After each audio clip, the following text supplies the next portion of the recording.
Okey, jika ada soalan anda boleh tanya sekarang. Jika tak, saya nak sambung bahagian bagaimana kita nak gunakan pembezaan dalam konteks garisan uh, tangent. Pergi muka surat yang ke-11, muka surat 11. Okey, contoh 6.24 ni. Okey, saya ada satu fungsi y sama dengan fungsi y sama dengan fx sama dengan 2x kuasa 2 campur 2x campur 3, iaitu fungsi kuadratik. Soalan dia, dapatkan persamaan garisan tangent bagi kelok pada titik 17. Okey, maksudnya apa kat sini? Apa yang nak ditunjukkan di sini ialah saya ada satu fungsi, iaitu fungsi kuadratik, dan saya nak dapatkan garisan tangent. Tadi kita kata garisan tangent ialah satu garisan lurus pada, dan dia garisan tersebut tangent dengan kelok dengan fungsi kuadratik pada titik koordinat 1, 1, 7. Okey, jadi itu yang dinyatakan oleh soalan tersebut. Dia katalah garisan tangent ni ada garisan lurus, saya labelkan sebagai L, katalah L1. Just untuk memudahkan je lah. Garisan tangent ni ialah satu fungsi linear adalah garisan L1. Garisan L1 dan garisan L1 dia tangent dengan kelok tersebut pada titik 17.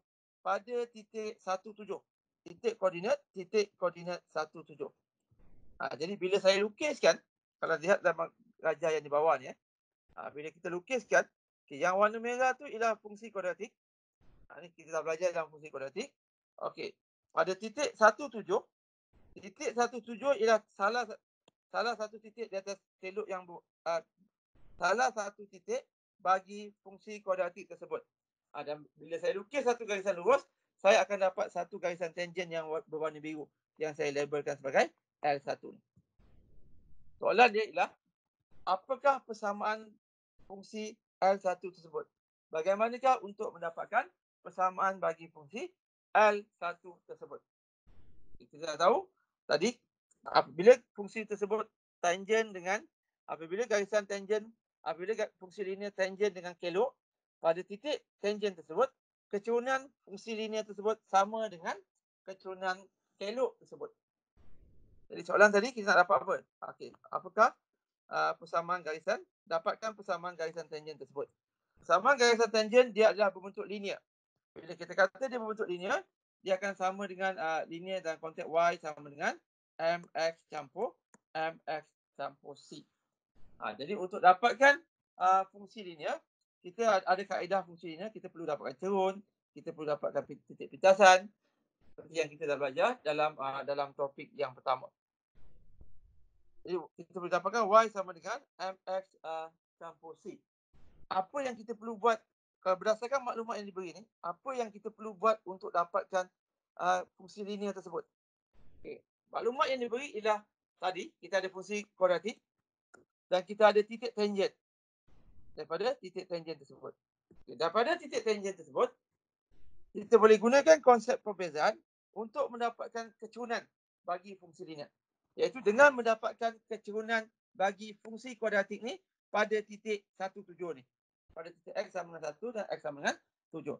Jadi dalam konteks perbezaan tadi, kecurunan bagi fungsi kita boleh dapat dengan melakukan dy dx. Jadi bila saya bezakan fungsi tersebut, saya akan dapat bila saya buat pembezaan pertama kat atas fungsi kuadratik, saya akan dapat 4x campur 4x campur 2. Ini adalah 4x campur 2 ni ialah kecurunan bagi fungsi kuadratik. Kat situ kita ada unsur 4x campur 2. Jadi kecurunan dia bergantung pada nilai x.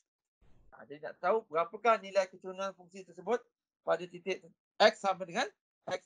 Sebab kita curun kita pada titik x sama dengan 1, y sama dengan 7. Jadi pada titik x sama dengan 1, kecurunan akan sama dengan 4 darab 1 campur 2. 4 campur 2 sama dengan 6. Positif 6. Positif 6 ini bermaksud pada titik x sama dengan 1, kecurunan fungsi kuadratik adalah positif 6.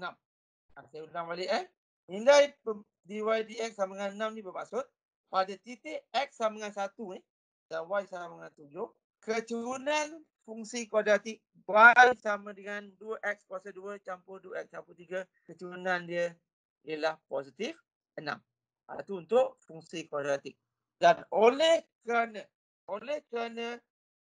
pada titik x sama dengan 1 tadi, ada satu fungsi linear yang tangent, yang namanya garisan tangent.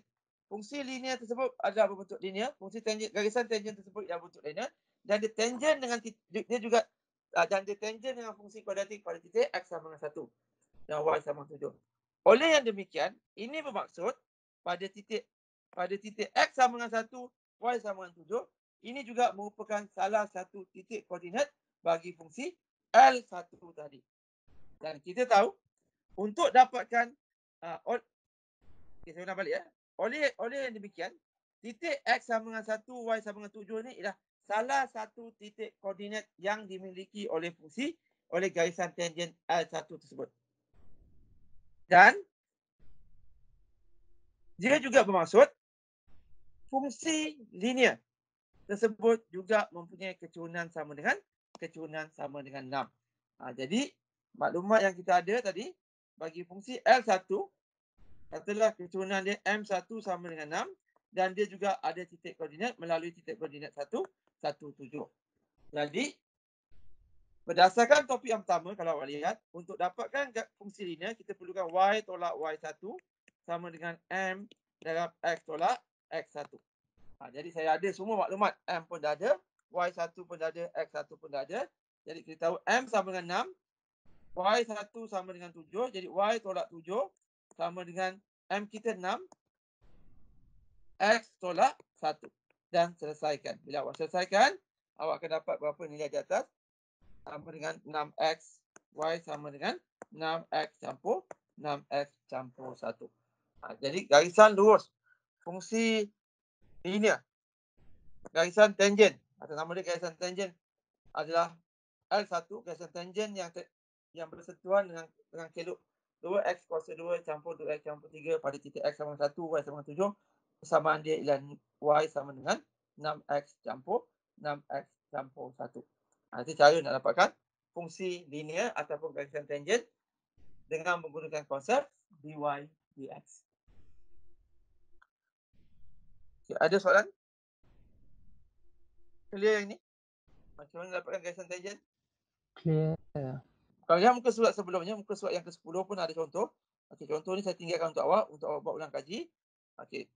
Pun sama, dapatkan persamaan garisan tangent tersebut. Teruskan. Okey, untuk yang bahagian terakhir hari ini, kuliah untuk hari ini ialah terbitan peringkat lebih tinggi. Maksudnya kita buat pembezaan lebih daripada sekali. Pembezaan pertama, kalau sebelum ni kita buat pembezaan pertama saja. Sebenarnya kita boleh buat pembezaan pertama, kedua, ketiga dan seterusnya. Jadi maknanya kita boleh buat pembezaan lebih daripada sekali. Cuma pembezaan pertama tadi kita dah tahu simbol dia ialah y prime seperti yang ini. Okey, ini terbitan pertama yang kita dah buat tadi. Okay, terbitan yang kedua, pembezaan yang kedua, okey, simbol dia akan gunakan apa ni, f y double prime. Terbitan ketiga, dia jadi triple. Terbitan keempat dia tukar nombor y5, y4. Kalau terbitan kelima, y5 dan seterusnya. Ini simbol-simbol bagi terbitan pertama, kedua, ketiga. Jadi awak perlu berhati-hati yang membezakan terbitan pertama kita akan tulis seperti f prime dan terbitan kedua kita akan tulis f double prime. F ada dua prime ni, itu terbitan yang kedua. Jadi awak perlu berhati-hati bila melihat soalan.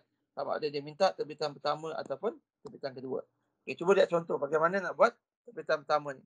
Okay, katalah saya ada fungsi fx sama dengan 6x kuasa 3 tolak 12x kuasa 2 campur 6x tolak 2. Dapatkan, ini maksud terbitan pertama, terbitan kedua, terbitan ketiga dan terbitan keempat bagi fungsi tersebut. Okay, terbitan pertama kita dah buat seperti biasa tadi. Iaitu terbitan pertama dia akan bersamaan dengan 18x kuasa 2 tolak 24x campur 6. So terbitan kedua mesti berdasarkan terbitan yang pertama. Dia akan sama dengan 36 tolak 24. Terbitan yang ketiga pun sama. Dia mesti berdasarkan fungsi yang diperoleh dalam terbitan yang kedua. Jadi 36X tolak 24, terbitan dia akan sama dengan 36. Jadi terbitan yang keempat mesti berdasarkan terbitan yang ketiga. Terbitan yang ketiga 36 tak ada X. Jadi terbitan yang keempat sama dengan kosong. Jadi kalau terbitan yang keempat sama dengan kosong, terbitan yang kelima, keenam dan seterusnya juga akan sama dengan kosong. Jadi walaupun di peringkat mana sekalipun pembezaan pertama, di peringkat mana sekalipun pembezaan, kaedah pembezaan dia masih sama. Sama ada terbitan pertama, kedua, ketiga dan seterusnya. Petua-petua terbitan, petua-petua pembezaan kaedah prinsip pertama masih boleh digunakan, dan cuma awak perlu pastikan terbitan yang awak buat tu mesti berdasarkan hasil pembezaan ataupun terbitan yang sebelumnya. Okey, itu untuk bahagian yang ini.